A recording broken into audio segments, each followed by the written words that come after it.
ॲक्सिडेंटमध्ये मरणाऱ्यांची संख्या खूप जास्त आहे आणि माझी त्यांना विनंती आहे की एकही ॲक्सिडेंट होणार नाही असं गोव्याला राज्य म्हणून तयार करण्याकरता आपण जरूर प्रयत्न करा। या बाबतीत आपल्याला आम्ही पूर्ण सहकार्य करू। गोव्यामधून 2 इकॉनॉमिक कॉरिडॉर जातात, एक हैदराबाद ते पणजी NH 748, पणजी ते कर्नाटक सीमेपर्यंत, पणजीपासून कर्नाटकच्या सीमेपर्यंत 69 किलोमीटर रस्ता हा 4 लेनच्या स्वरूपात बांधला जाईल। त्याची किंमत 5200 कोटी रुपये आहे। त्यापैकी 19 किलोमीटर बांधून पूर्ण झालेला आहे। पण यात फॉरेस्ट आणि एन्व्हायरमेंटच्या अडचणी लक्षात घेता मुख्यमंत्र्यांनी आणि फॉरेस्ट मंत्र्यांनी विशेष लक्ष घालून हे प्रपोजलच्या अडचणी सगळ्या दिल्लीला जर पाठवल्या तर मी भूपेंद्र यादवांना विनंती करून नक्की ह्या सगळ्या गोष्टी क्लिअर करून घेईल।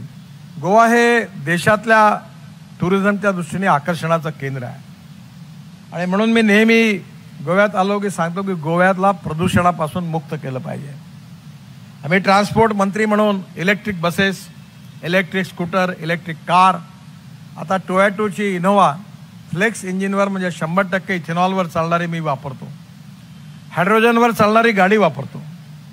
त्या गाडीचं नाव आहे मिराई। मिराई म्हणजे भविष्य।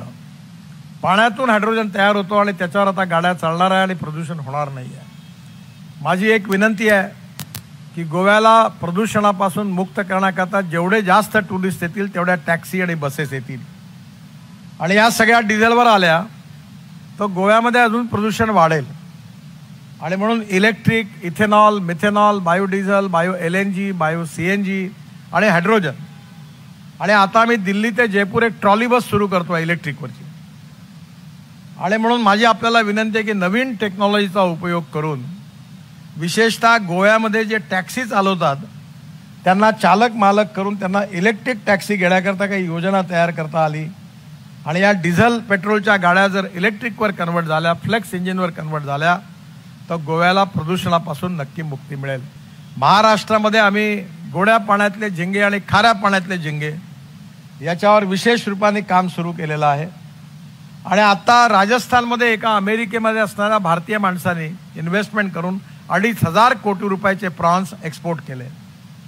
माझी विनंती आहे की फिशिंग हे टुरिझम इतकंच महत्त्वाचं खातं आहे आणि म्हणून येणाऱ्या काळामध्ये खाऱ्या पाण्यात आणि गोड्या पाण्यातले प्रॉन्स तयार करून जगाच्या कानाकोपऱ्यात जर गोव्यातून हे सी फूड एक्सपोर्ट झालं तर डॉलरमध्ये इन्कम मिळून इथले मच्छीमार जे आहेत ते समृद्ध आणि संपन्न झाल्याशिवाय राहणार नाही। गोवाचं पोटेन्शियल मी जवळून बघितलं।